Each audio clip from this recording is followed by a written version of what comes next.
മാന്യപ്രേക്ഷകർക്ക് നമസ്കാരം. നമ്മുടെ കേരളത്തിൽ BJP ഭരിക്കൽ തുടങ്ങിയാൽ അങ്ങനെ സംഭവിക്കോ ഇങ്ങനെ സംഭവിക്കോ എന്നൊക്കെ പറഞ്ഞ് ഭയപ്പെടുത്തുന്ന നമ്മുടെ മാധ്യമങ്ങൾ ഉൾപ്പെടെ തിരുവനന്തപുരം കോർപ്പറേഷനിൽ BJP എന്താണ് ചെയ്യുന്നത്, BJP എത്രത്തോളം സാധാരണക്കാർക്ക് വേണ്ടി കാര്യങ്ങൾ ചെയ്ത് മുന്നോട്ട് പോകുന്നു എന്നത് വേണ്ട വിധത്തിൽ വാർത്ത കൊടുക്കുന്നില്ല എന്നുള്ളത് വളരെ വലിയൊരു യാഥാർത്ഥ്യമാണ്. ഞാൻ അത്തരത്തിലുള്ള ലേറ്റസ്റ്റ് ആയിട്ടുള്ള മറ്റൊരു തെളിവാണ് ഇവിടെ മുന്നോട്ട് വെക്കുന്നത്.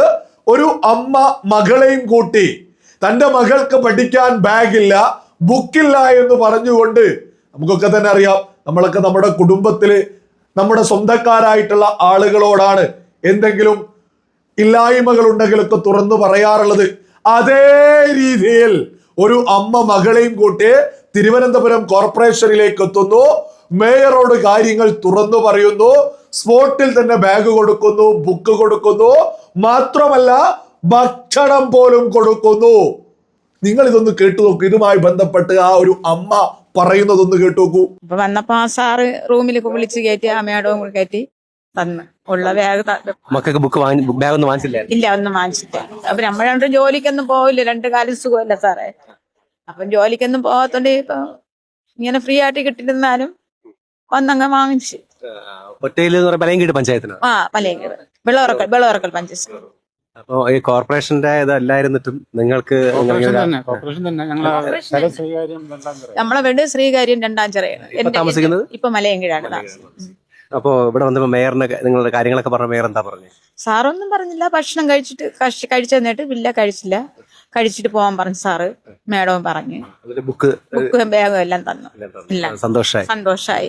നിങ്ങൾ വളരെ പ്രതീക്ഷയോട് കൂടിയാണ് വന്നത്. തന്നെ ശരിയാണ്, വിശ്വാസം ഉണ്ടായിരുന്നു. ചേട്ടൻ എന്താ ജോലി ചെയ്യുന്നത്? ഈ ജോലിയൊന്നുമില്ല, ഞാൻ എന്റെ കാല് ആക്സിഡന്റ് ആയി ജോലിക്കൊന്നും പോകാൻ പറ്റാതെ വീട്ടില്ല.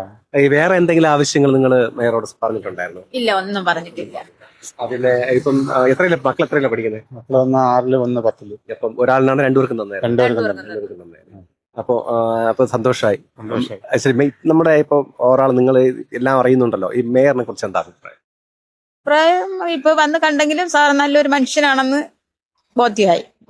നല്ലൊരു മനുഷ്യനാണ് ആ മേഡവും സാറ്. അവിടെ ഇരുന്നവരെല്ലാവരും ഞങ്ങളുടെ അടുത്ത് മാന്യമായിട്ട് പെരുമാറി, നല്ല സ്നേഹത്തോട് പെരുമാറി, നല്ല നല്ല മനുഷ്യർ.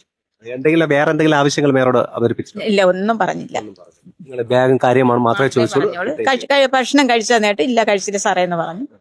ഭക്ഷണം വാങ്ങിച്ച് കഴിക്കാൻ സാറിനെ പറഞ്ഞു വിടുകയും ചെയ്തു. നിങ്ങൾ കേട്ടില്ലേ, ഒരു അസുഖമുള്ള ഒരു സാധാരണക്കാരിയാണ് തന്റെ മകൾക്ക് ബാഗും ബുക്കും ചോദിച്ചാണ് എത്തിയിട്ടുള്ളത്. അത് കൊടുക്കുക മാത്രമല്ല, ഒരു വീട്ടിലേക്ക് എത്തുമ്പോൾ എങ്ങനെയാണോ അതിഥികളെ സ്വീകരിക്കുക, ആ ഒരു സ്വീകാര്യത്തോടെ ആ ഒരു സ്വീകരണം കൊടുത്തുകൊണ്ട് ഭക്ഷണം കഴിച്ചോ എന്ന് ചോദിക്കുന്നു. അങ്ങനെ ഭക്ഷണം ഉൾപ്പെടെ അറേഞ്ച് ചെയ്തു കൊടുക്കുന്ന ഒരു ഭരണാധികാരി നമ്മുടെ തലസ്ഥാന നഗരിയിൽ ചെയ്യുന്നതാ നമ്മൾ ഈ കേൾക്കുന്നത്.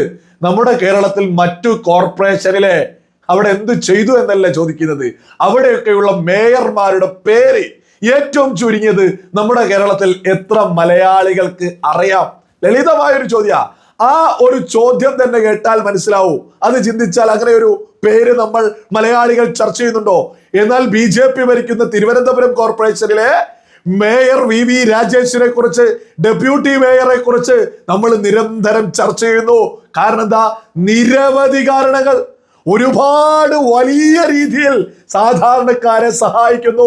വയനാട്ടിൽ നിന്ന് പോലും കോർപ്പറേഷൻ മേയർക്ക്, തലസ്ഥാന നഗരിയിലെ മേയർക്ക് കത്ത് വരിക, ഒരു വീട് വെച്ച് നൽകുമോ എന്ന് ചോദിച്ചുകൊണ്ട് അതിന് പോലും പരിഹാരം കണ്ടെത്തിയിട്ടുണ്ട് തിരുവനന്തപുരത്തെ മേയർ. തിരുവനന്തപുരത്ത് വീടില്ലാത്ത സകല ആളുകൾക്കും വീട് എന്ന പ്രഖ്യാപനം, അതുമായി ബന്ധപ്പെട്ട പദ്ധതി മുന്നോട്ട് പോകുന്നു. അങ്ങനെ എത്ര പദ്ധതികൾ ജനങ്ങൾക്ക് വേണ്ടി BJP നിരന്തരം ചെയ്തുകൊണ്ടിരിക്കുന്നു. അതും മതഭേദമന്യേ സകലരെയും കൂട്ടിപ്പിടിച്ചുകൊണ്ട സാധാരണക്കാരെ സഹായിക്കുന്നത് പോലെ തന്നെ വളരെ വലിയ രീതിയിൽ അവിടെ വികസനങ്ങൾ നടക്കുന്നു. ഈ കഴിഞ്ഞ ദിവസങ്ങളിൽ മേയർ പോസ്റ്റ് ചെയ്തിട്ടുള്ള ഒരു ഫേസ്ബുക്ക് പോസ്റ്റ് ഞാനൊന്ന് വായിച്ചു കേൾപ്പിക്കാം.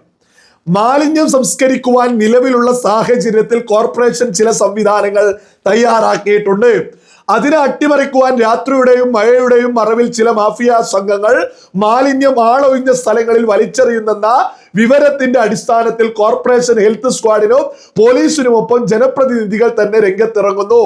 ഇന്ന് രാത്രി പോൾട്രി ഫാം ഹോസ്പിറ്റൽ മാലിന്യം ഒരു വാതിൽക്കോട്ട പ്രദേശത്ത് വലിച്ചെറിയാൻ ശ്രമിച്ച ക്രിമിനൽ സംഘത്തെ കടകംപള്ളി വാർഡ് കൗൺസിലർ ജയരാജീവിന്റെ നേതൃത്വത്തിൽ കണ്ടെത്തി. ലോറി കോർപ്പറേഷൻ ഹെൽത്ത് സ്ക്വാഡ് കസ്റ്റഡിയിലെടുത്തു. പ്രതിയെ പോലീസിന് കൈമാറി. ശക്തമായ നടപടികളുമായി ഞങ്ങൾ ഇവിടെ തന്നെയുണ്ട്. രാത്രിയായാലും മഴയായാലും നമ്മളിത് കൃത്യമായിട്ടൊരു സന്ദേശമുണ്ട്. മേയർ 24 മണിക്കൂറും തിരുവനന്തപുരം കോർപ്പറേഷൻ ജനതയ്ക്ക് വേണ്ടി ഉണർന്നിരിക്കുന്നു എന്നുള്ളതല്ല യാഥാർത്ഥ്യം. ഇത് നട്ടപ്പാതിരക്കാണ് ഇത്തരത്തിലുള്ള കാര്യങ്ങൾക്ക് പോലും മേയർ രംഗത്തിറങ്ങുന്നത്. നിരന്തരം ഇടതുപക്ഷത്ത് ഒരു ഭാഗത്ത് നിന്നുകൊണ്ട് മേയർക്കെതിരെ തോന്നിയത് പറഞ്ഞ് രംഗത്ത് വരുന്നുണ്ട്. അതൊന്നും മൈൻഡ് പോലും വെക്കാതെ ജനങ്ങൾക്ക് വേണ്ടി ചെയ്തുകൊണ്ടിരിക്കുക.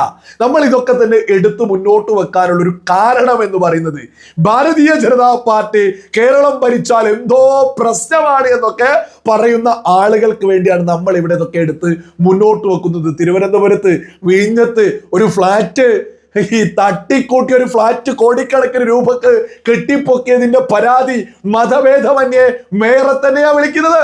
നമ്മുടെ മാധ്യമങ്ങളൊക്കെ നിരന്തരം ഉത്തർപ്രദേശിലേക്കും ഉത്തരേന്ത്യയിലേക്കും നോക്കിയിട്ട് അവിടെ അങ്ങനെയാണോ ഇങ്ങനെയാണോ എന്നൊക്കെ നിരന്തരം പറയാറുണ്ട്.